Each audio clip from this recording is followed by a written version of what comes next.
ہمارے چینل سے جڑنے کے لیے YouTube پر لمرا ایجنسی سبسکرائب کریں۔ ایک شاعر ہونے کے ناطے چند اشعار اپنے نعت کے، کیونکہ آپ نے بھی کہا نا کہ شاعر جو ہے وہ سمیٹتا ہے، میں کوشش کروں گا اپنی ایک نعت کے چند شعروں میں پوری کائنات کو سمیٹ سکوں۔ ہم جشن غوث الورا منا رہے ہیں اور ہمارے حضرت نے فرمایا ابھی مصطفیٰ صاحب نے کہ سارے ولیوں کے سردار جو ہیں وہ غوث اعظم ہے، بالکل سچ ہے۔ نبیوں کے سردار ہمارے آقا محمد صلی اللہ علیہ وسلم، ویسے ہی کوئی بھی ولی اس وقت تک مکمل نہیں ہے جب تک وہ علی کی اتباع نہ کرے، چاہے وہ کوئی کتنا بڑا ولی کیوں نہ ہو، اگر اس نے علی کی اتباع نہیں کی ہے تب تک وہ ولی ہو ہی نہیں سکتا، ان کے راستے پر اگر نہیں چلا، کیونکہ باب العلم ہیں آپ، شیر خدا ہیں آپ، اور جتنی بھی ولایت جس بزرگ کو ملی ہے وہ حضرت علی کرم اللہ وجہہ سے ہی ملی ہے، وہ ولیوں کے سلسلے سے، ولیوں کا جو سلسلہ ہے وہ ان سے ہی چلتا ہے۔ بہرحال میں چند اشعار، جیسا کہ میں نے کہا کہ نعت جو ہے وہ سنت حسان ہے، حضرت حسان اور حضرت قاب، آپ نبی کی نعت فرماتے تھے، پڑھتے تھے، ہم حسان کی سنت ادا کرتے ہیں نعت لکھ کر، پڑھ کر، اور آپ کو وہ درجہ حاصل ہے کہ آپ حضور کریم صلی اللہ علیہ وسلم اپنے منبر مبارک پر حضرت حسان کو بٹھاتے تھے اور خود سامنے بیٹھ کر نعت سنتے تھے اور ان کی تعریف و توصیف ہوتی تھی۔ آپ تو نبی کی سنت ادا کر رہے ہیں، ہم تو صرف حسان کی سنت ادا کر رہے ہیں۔ بہت شکریہ۔ میں چند اشعار تاریخ کے حوالے سے حضور کریم صلی اللہ علیہ وسلم، کیونکہ نعت کا ایک پہلا اصول یہ ہے کہ اس کا مطلع جو ہے وہ حمد سے شروع ہو، کیونکہ حمد باری تعالیٰ سے شروع ہو، پھر وہ نعت تک پہنچے، پھر وہ منقبت تک جائے، تب جا کر کلام مکمل ہوتا ہے۔ میں مطلع جو ہے وہ اپنے رب کے نام کرتا ہوں اور نعت کے چند اشعار۔ ہمارے نوشاد بن نامی صاحب موجود ہیں، میں ان سے، پرویز بھائی ہمارے تشریف رکھتے ہیں، جاوید صاحب بیٹھے ہیں، ہمارے وحید بھائی بہت ہی دل عزیز انسان وہ یہاں موجود ہیں۔ میں مطلع پیش کر رہا ہوں، بات اگر کہہ گیا ہوں تو آپ کی داد مل جائے گی، تو حالانکہ آپ دے نہ دیں، بارگاہ رسالت مآب صلی اللہ علیہ وسلم میں ایک شعر بھی اگر پسند کر لیا گیا تو میری زندگی بھر کی کمائی وہی ہو جائے گی، ہم اسی سے بخش دیے جائیں گے۔ ہم یہی سوچ کر نعت لکھتے ہیں اور کہتے ہیں، اور حقیقت یہ ہے کہ کوئی شاعر جب نعت لکھتا ہے تو وہ خود نہیں لکھتا ہے، اللہ اس کی مدد فرماتا ہے، جب تک وہ مدد نہیں فرماتا ہے ہم نعت نہیں کہہ سکتے۔ ہم ایسی عظیم شخصیت پر ایک لفظ نہیں لکھ سکتے، اس کے مین کو جب ہم نہیں سمجھے تو پورے محمد صلی اللہ علیہ وسلم کو کیا سمجھیں گے، ہماری کیا بات ہے۔ میں مطلع حاضر کر رہا ہوں۔ خدا تو ہے واحد، تجھ پہ وحدت ناز کرتی ہے، خدایا تو ہے واحد، تجھ پہ وحدت ناز کرتی ہے، تیری شان کریمی پر یہ خلقت ناز کرتی ہے، تیری شان کریمی پر یہ خلقت ناز کرتی ہے۔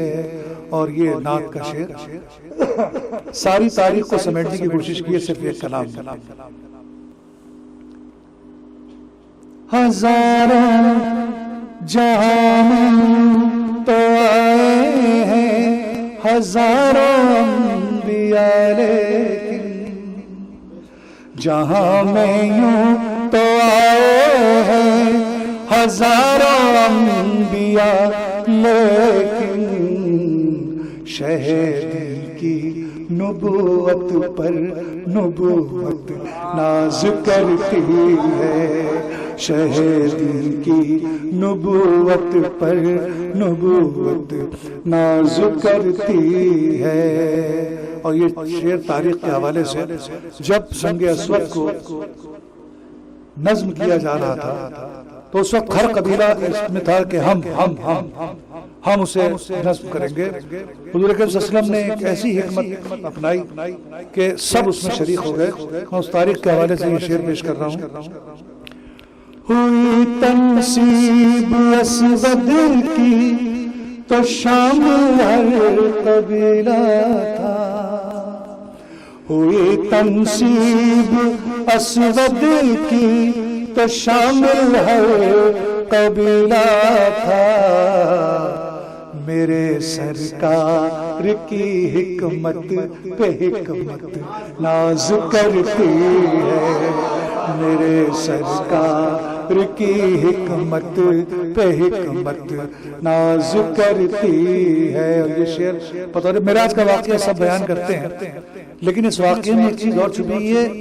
آپ امام الانبیاء ہیں سب کہتے ہیں، لیکن کیوں کہتے ہیں اور کس لیے اور کب کہا گیا انہیں، میں اس شعر میں پورے واقعے کو نظم کر رہا ہوں. امام الانبیاء ہیں وہ، کھلا یہ راز اقصیٰ میں. امام الانبیاء ہیں وہ.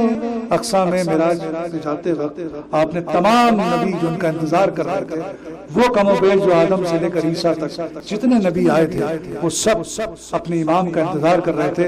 آپ آئے اور آپ نے امامت فرمائی. جو لوگ یہ کہتے ہیں کہ یا نہ لگاؤ اس کے آگے لگاؤ جو ہے، تو میں ان سے یہ پوچھتا ہوں کہ جو پرسوں پہلے گزر گئے تھے دنیا سے وہ سارے کے سارے زندہ انتظار کر رہے تھے اقصیٰ میں، اور ایک زندہ جو ہے وہ وہاں پر ان کی نماز پڑھانے کے لیے، ان کی امامت فرمانے کے لیے گئے. اور آج بھی لا الہ الا اللہ محمد رسول اللہ کا مطلب ہی یہی ہے کہ نہیں ہے کوئی معبود سوائے اللہ کے، اور محمد رسول اللہ صلی اللہ علیہ وسلم اللہ کے رسول ہیں یا تھے. اب یہ بات تو ہم نہیں کہہ سکتے ہیں. جب تک یہ کائنات ہے وہ آخری نبی ہیں، ان کے بعد یہ سلسلہ کسی کو نبوت کا شرف حاصل نہیں ہے. آپ پر نبوت ختم ہے جب تک، یہاں تک کہ ابھی آپ نے محشر کا ذکر کیا، شافی محشر آپ ہیں. آپ کی سفارش کے بغیر ایک بھی، ہم تو ہم ہیں، ان کی امت کو تو چھوڑیے، وہ نبی اپنے اپنے امت کو لے کر کھڑے ہوں گے اور آپ سے فرما رہے ہوں گے کہ میری امت کے لیے دعا کر دیجئے، ہماری امت پار ہو جائے. تو اس امت کو تو تحفہ مل گیا ہے بہت اچھا چاہیے، بالکل فری فنڈ میں. اور اب بھی ہم ان کا حق نہ ادا کریں اور ان سے محبت نہ کریں، تو ظاہر سی بات ہے ان سے محبت کیے بغیر ہم اللہ کی رضا کو نہیں حاصل کر سکتے. رب نے فرما دیا ہے کہ اسی دن تمہیں کامیاب کروں گا جس دن تمہیں میرے نبی سے سب سے زیادہ محبت ہو جائے گی، ہر چیز سے زیادہ، تبھی تم کامیاب ہو جاؤ گے. یہ امام الانبیاء ہیں وہ، کھلا یہ راز اقصیٰ میں. امام الانبیاء ہیں وہ، کھلا یہ راز اقصیٰ میں. حبیب کبریا پر ہی امامت ناز کرتی ہے. حبیب کبریا پر ہی امامت ناز کرتی ہے.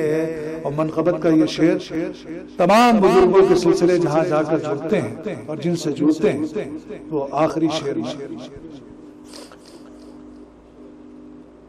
وہ باب علم کہلائے، لقب شیر خدا پائے. وہ باب علم کہلائے، لقب شیر خدا پائے. وہ باب علم کہلائے، لقب شیر خدا پائے. علی پر علم و حکمت اور فراست ناز کرتی ہے. علی پر علم و حکمت اور فراست ناز کرتی ہے. خدا کے حکم پر جس نے گزاری زندگی عامر. خدا کے حکم پر جس نے گزاری زندگی عامر. خدا کے حکم پر جس نے میں تمام بزرگوں کو اور غوث پاک کو جو سردار ہیں تمام ولیوں کے، میں ان کے لیے شعر ان کی نظر کر رہا ہوں، ان کے تسلسل سے آپ تک پہنچا رہا ہوں۔ خدا کے حکم پر جس نے گزاری زندگیاں میں، اسی کی ہر عبادت پر عبادت ناز کرتی ہے، اسی کی ہر عبادت پر عبادت ناز کرتی ہے۔ بہت شکریہ۔ اور میں